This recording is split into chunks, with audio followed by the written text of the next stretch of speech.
शिरूर तालुक्यातील बाबी येथील ढाकणे कुटुंबियांना मारहाण करण्यात आली होती। त्यानंतर त्यांचे काही व्हिडिओ व्हायरल झाले आणि त्यानंतर पोलिसांनी त्या गुन्हा दाखल करण्यात आला होता। याच कुटुंबांना ते प्राध्यापक टी.पी. मुंडे सर ओबीसी नेते आहेत, त्यांनी भेट घेतली होती। त्यानंतर त्यांनी काही आरोपही केले होते की त्यानंतर ते आरोप सिद्ध पण झालेले आहेत। आता माझ्यासोबत टी.पी. मुंडे सर काय सांगाल, जे ढाकणे कुटुंबियांना जे संतोष भोसले आहेत त्यांनी मारहाण केली, उर्फ खोके यांनी मारहाण केली होती। त्यानंतर आपण त्या कुटुंबाशी भेट घेतली होती। तुमचं त्यांचं नेमकं काय बोलणं झालं होतं? या ठिकाणी मी त्या कुटुंबाला भेटण्यासाठी गेलो। मी आणि माझ्याबरोबरचे माझे 8-10 जण सहकारी ओबीसीचे नेते होते। आम्ही गेलो, त्या लोकांना भेटलो। ते वस्तीवर राहतात आणि गाव त्यांच्यापासून 1 किलोमीटर दूर आहे।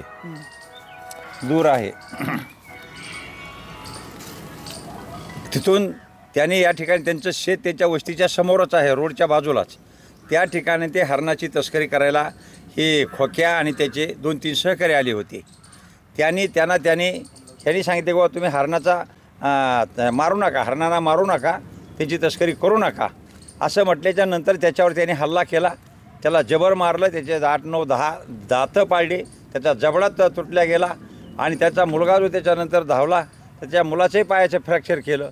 त्याच्यानंतर त्याने फोन करून मोबाईल करून 2-4 लोक दुसरे बोलवले। म्हणजे अशा एकूण 5-7 जणांनी त्या दोघा बापलेकांना जबरदस्त मारलेलं आहे। त्यावर आरोप पण झाले की आतापर्यंत शेकडो हरिण आणि मोर मारले होते आणि त्यानंतर तुम्ही जे आरोप केला होता की तो हरण मारायचा आणि त्याचं जे मांस आहे किंवा ते मटण आहे ते दसांना द्यायचा। आणि त्यानंतर पाहिलं तर काल पोलीस अधिकारी असतील, वन विभागाने त्या धाड टाकली आणि त्याच्याकडे मांस आणि काही अशा अनेक हत्याराचं आढळ येतं। हे पहा, जेव्हा अशा प्रकारची तो शिकार करत होता तर त्या ठिकाणी लोक सर्व सांगतात की हे शिकारीमधून 4-5 किलो मटण हे आमदार धस साहेबांना देत होता।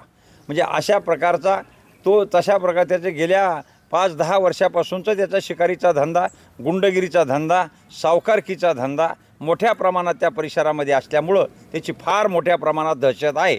मग याच्यावर आता पण वन विभाग असेल, पोलिसवाले का कारवाई करत नव्हते? प्रश्न असा आहे, वन विभाग का करत नव्हते?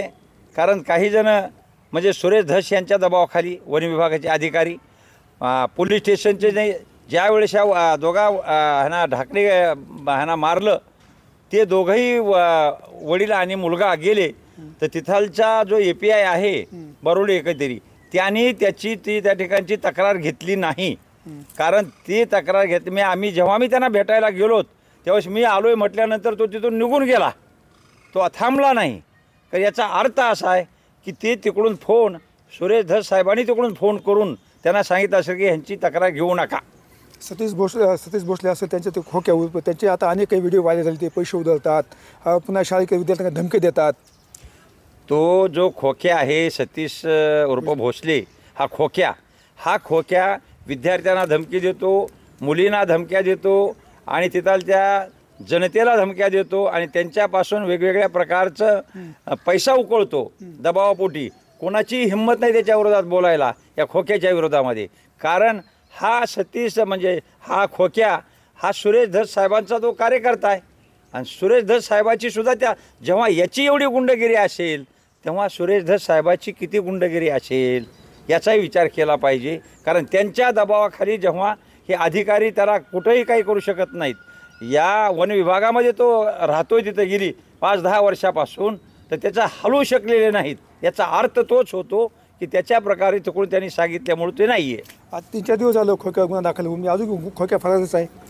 याचा अर्थ तो खोक्या फरार म्हणजे कसा फरार होतो? सुरेश धस साहेबाचा त्याला वरदहस्त असल्यामुळं त्यांनी कुठेतरी तो लपवला असणार आहे, थांबवला असणार आहे। परंतु हे पोलीसचं काम आहे ना। आज 3-4 म्हणजे 10-12 दिवस होत आहेत तरी हा साधा म्हणजे खोक्या हा सापडत नाही आहे। कारण का सापडत नाही? पोलीसच्या 2-4 हे करून त्यांनी ते खोक्याला पकडलं पाहिजे। या संदर्भात सुरेश धसची चौकशी झाली पाहिजे, त्याचा गुन्हा दाखल झाला पाहिजे। सुरेश धसची सुद्धा चौकशी झाली पाहिजे आणि जेव्हा हरणाची तस्करी करतो तेव्हा वन प्राण्यांना कसल्याही प्रकारे त्याची हत्या करू नये असा शासनाचा कायदा आहे। आणि कायदा असताना सुद्धा याचा सुरेश धस साहेबाचा कार्यकर्ता असणारा हा खोक्या हा तस्करी करतो आणि त्यांना म्हणजे त्या हरणाची तस्करी नेऊन तिकडं आणि त्या मोरांची तस्करी नेऊन त्यांना खाऊ घालतो। हा कोणता प्रकार आहे?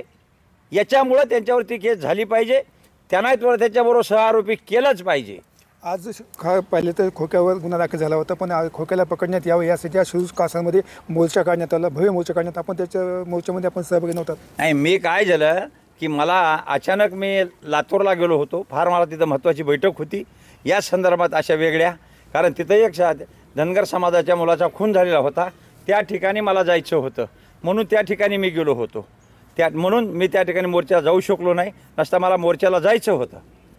त्याच्यानंतर जेव्हा हे मोर्चा काढलेला आहे, लोकांचं तिथलं म्हणणं असं आहे, जवळजवळ 5-10 हजार लोकांचा मोर्चा निघालेला आहे. त्याचं म्हणणं आहे की ताबडतोब त्या खोक्याला म्हणजे पकडा आणि त्याच्यावर जो बोक्या आहे, हा सुरेश नावाचा बोक्या म्हणतात लोक, तो जो आहे तो त्यांनाही त्याला सहकारी करा, आरोपी करा आणि त्यांनाही त्याच्यावर गुन्हा दाखल करून हे करावं, अशासाठी त्यांनी मोर्चा काढलेला आहे.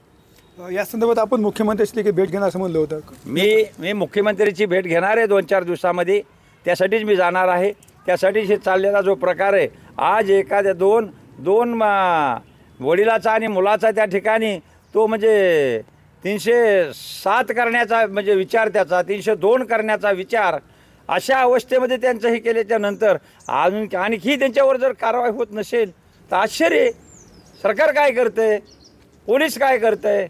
पोलिसांनी हे करायला पाहिजे ना, पोलीसचं काम आहे हे. आणि म्हणून याच्यावर आणखीही मुख्यमंत्री साहेबांना कसल्याही प्रकारचे स्टेटमेंट दिलेलं नाही आहे. पूर्ण टी व्हीला बातम्या आलेल्या आहेत, त्याच्यावर जे सत्य आहे ते आम्ही बोललेलो आहोत. परंतु मुख्यमंत्री साहेबांनी याच्यावर कसल्याही प्रकारचे स्टेटमेंट दिलेलं नाही आहे, कारण ते गृहमंत्री आहेत आणि मुख्यमंत्री आहेत. हे पाहिलं तर प्राध्यापक टी.पी. मुंडे सर होते. तात्काळ आता या संदर्भामध्ये मुख्यमंत्र्यांशी भेट घेणार आहेत आणि या संदर्भात मुख्यमंत्र्यांनी काही ते बोलावं.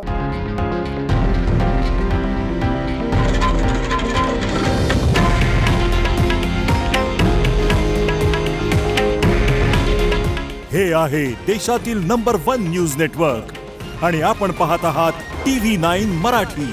काळजी तुमची, हित महाराष्ट्राचं.